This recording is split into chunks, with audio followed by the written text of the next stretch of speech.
Let's move on to Francesco Frizzera from the Musical Storico Italiano della Guerra in Rovereto. Francesco will speak about modernity versus backwardness. Valeriano Malfattiand Rovereto on the outskirts of empire. I hope I pronounced that right. Take it away. Okay, thank you very much. First of all, I would like to thank the organizer for having organized such an interesting and also challenging conference.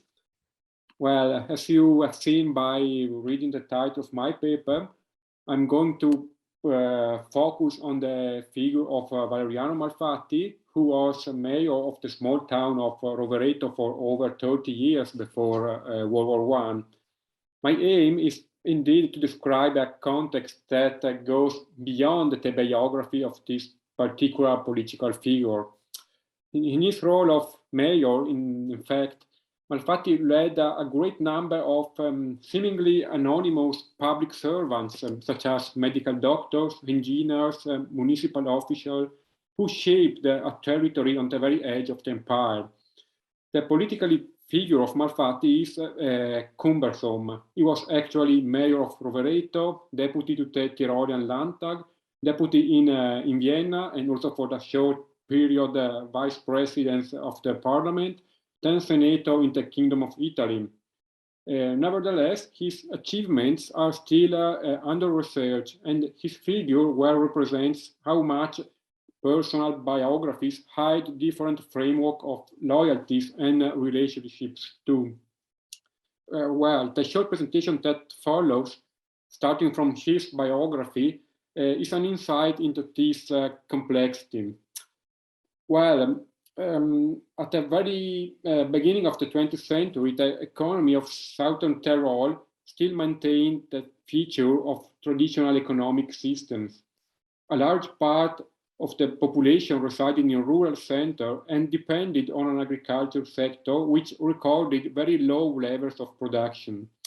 Industrial activity, on the other hand, was absolutely underdeveloped due to geographical and cultural factors. Also, trade and services did not seem capable of effectively affecting the precarious local economy's balance. The region was, moreover, characterized by enormous immigration. This experience marked the lives of over 40,000 people from Trentino at the very end of the 19th century. And as a consequence, political demands advanced mainly by the new Socialist Party marked the contrast between this situation of underdevelopment and the simultaneous and enormous investment of the public administration in fortifying the region. The black points are the forts built in the southern Tyrol just before the war with Italy, for instance. The circumstance emphasizing the political debate does not mean, however, that starting from the final decades of the 19th century, there were no important signs of change. Among the actors of the regional economic life, the major municipal administration played a leading role, particularly in the decades around the turn of the 20th century. Austrian legislation on local authorities provided for the possibility of granting special autonomy to significant urban centers. In Tyrol, the cities that enjoyed this particular condition were Innsbruck, Bolzano, Trento, and Rovereto.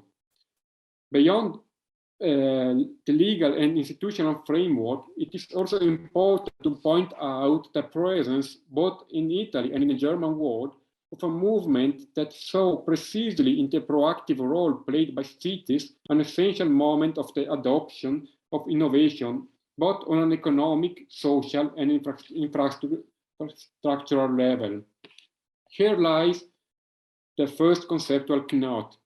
The liberal elite that led these cities for many, many decades is often simplistically understood as a driving force behind the autonomist and, in part, irredentist claims of the region, having formed the ranks of the National Association of the Italian-speaking minority. In reality, the prevailing share of the work of this liberal ruling class was characterized by the constant and silent effort to bring modernity and economic improvements within the institutional framework of the empire, exploiting its economic and legislative mechanism along patterns of development largely overlapping between German-speaking and Italian-speaking South Tyrol. Emblematic for this purpose is the figure of Giulio Speratone, Major of Bolzano from 1895 to 1922. In his first speech, Speratone outlined the guidelines that would characterize his action. Construction of a municipally owned hydroelectric production plant, upgrading of the road and railway communication network, intensification and qualitative improvement of the urbanization process, according to a model that in 30 years can be found in various small and medium-sized central cities of Europe. Even in Italian-speaking Tyrol, the major cities implemented similar urban development programs.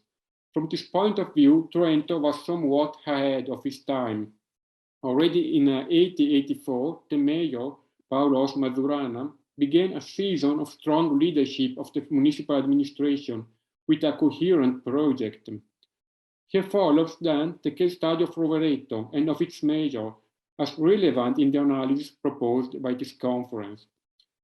Rovereto was actually a small town at the very end of the 19th century that counted less than 10,000 inhabitants. Of these, at least half were not born in the city. However, the small demographic size and the relatively recent history of the city should not be misleading. Some elements make it an interesting case study. First of all, Rovereto was a border city, and this affects cultural trends and geographical ties. In fact, having entered into Venetian dominions in the late Middle Age shaped the architecture of the city center. The Renaissance architectural features became a long-term mark, which was continuously emphasized at the beginning of the 20th century by the liberal and cultural elite. This element inevitably led to centrifugal tendencies, well exemplified by the name of the historical journal of the city, print since 1906, whose name was San Marco. Furthermore, this was a city with a very rich cultural tradition and an unsuspected manufacturing and industrial activity. Among the long-term features to be noted, it should be not forgotten that since the mid-18th century, the small city became the most active cultural center of South Tyrol. The education in Italian cities of many intellectuals favored the mixture and persistence of Italian culture in the area, and also justified the intellectual role of the small urban center. The 19th century represents a turning point for the city. Despite some very important innovative elements, including the construction of the railway that connected Verona with Innsbruck, a serious crisis struck Rovereto and the surrounding villages. Political tension following the wars of 1959 undermined some of the key elements of the local economy, negatively modifying commercial relations with the neighboring Italian regions. The new border with Lombardy and Veneto hindered the sales of silk and paper and the advantageous importation of cereals. To this already very negative situation was added, for agriculture, the spread of diseases that affected viticultural grapes and the cultivation of silkworms. We must therefore keep in mind this context by analyzing the activity of the major, Valeriano Malfattiand. Given the situation, Malfatti is one of the public administrators of the region who best embodied the unresolved tension between the concept of backwardness and modernity. He was born in Rovereto in 1850, studied in Stuttgart, Germany, where he graduated in engineering. He was actually the son of the mayor of Rovereto during the mid-19th century, and from 1818, he was itself a member of the Rovereto Municipal Council, and then mayor until the very beginning of the war. He personified the state at a local level, encouraging many social and cultural transformations linked to the Industrial Revolution. His activism increasingly characterized the border town as a very Habsburg city in urban planning and economic development, despite the fact that the cultural life of the urban center had very close links with the Italian world. Here in this map, you can spot in black all the public buildings built during the time in which Valeriano Malfatti was mayor of the city.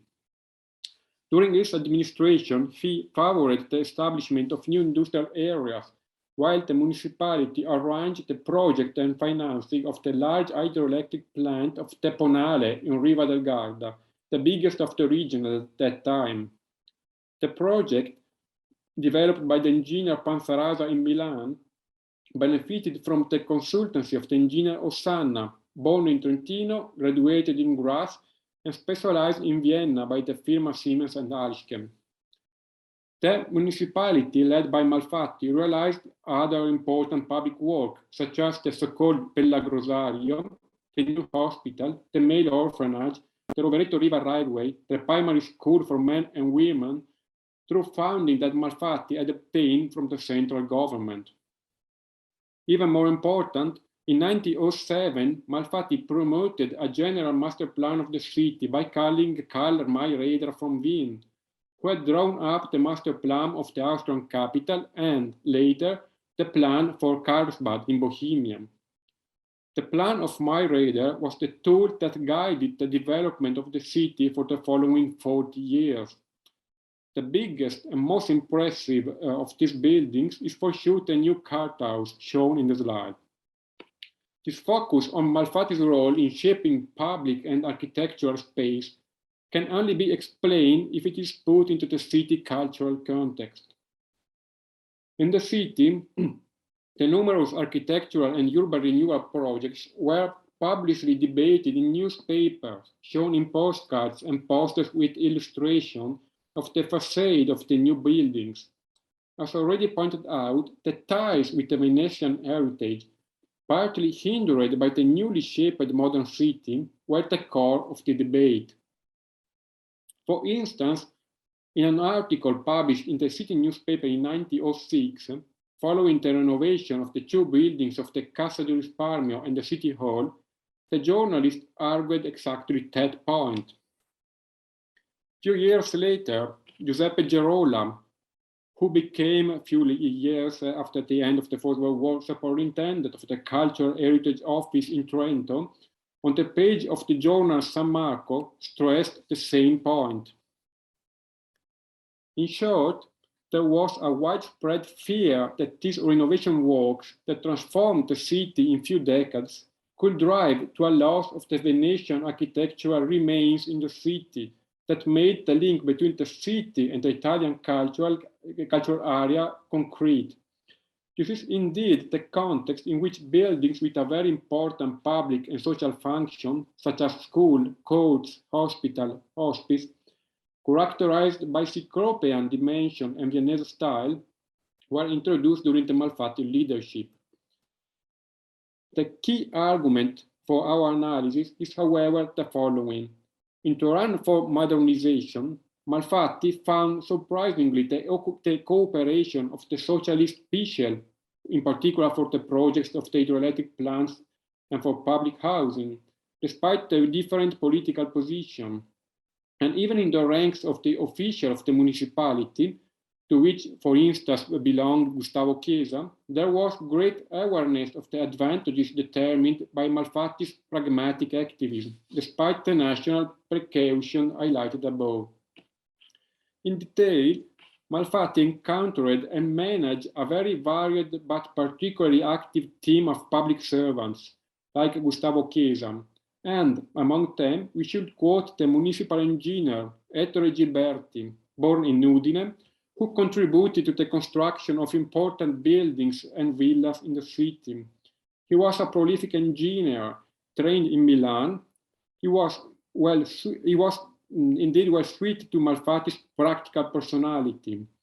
What decreed his fortune, according to Francesco Tenori, was, in fact, the design speed, and I quote, without any complex of originality, but rather by resorting to manuals, especially German ones, end quote. The list of buildings designed by Gimberti in the pre-war period is impressive, even limiting ourselves to mentioning the most relevant, such as schools, villas, public buildings. In addition, Malfatti supported the work of the authoritative figure of the district doctor, De Probitha, an advocate of the fight against the so-called pellagra illness. Here, his role and his function of public servant with a political role are evident. Following the request of De Probitha, trained in Austria as a medical doctor, but with studies that had solid ties with Lombroso and the Italian-speaking area, De Probitha and Mayor Malfatti faced the most serious of the diseases linked to malnutrition in the area.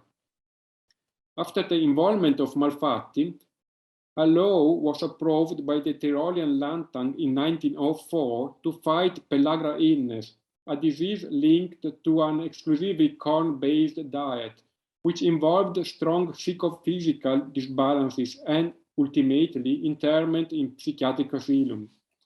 In fact, it was as they undermined the very symbol of the region's economic backwardness and poverty. And the law, strongly supported by Malfatti, became the model on which to enact similar regulation for the area of Gorth, Gorizia, and the Bukovina a few years later. And the list of measures linked to the passing of the law is itself indicative of the modernizing role of public servant in the intervention of the state in peripheral area. This activity as a public servant who coordinates state officials in a border context must not hide other activities of a political nature. Malfatti itself was actively engaged in politics. He was a promoting member of the National Liberal Association Pro Patria and later vice president of the so-called Lega Nazionale. Since 1883 was deputy to the Tyrolean Landtag, asking in the following years for a Trentino diet that would ensure an administrative autonomy of the region from the German Tyrol. Since 1885, he was member of the Reichsrat in Vienna, where he also held the position of deputy speaker. And Malfatti, this is to be noted, was re-elected to the parliament until 1918, even after the introduction of universal suffrage. In conclusion, Malfatti was a liberal and Italian national in opinions, worked for over 40 years to promote economic, social, and urban development of the city with the administrative and institutional means of the empire itself, leveraging its political influence to obtain results aimed at local relief and development.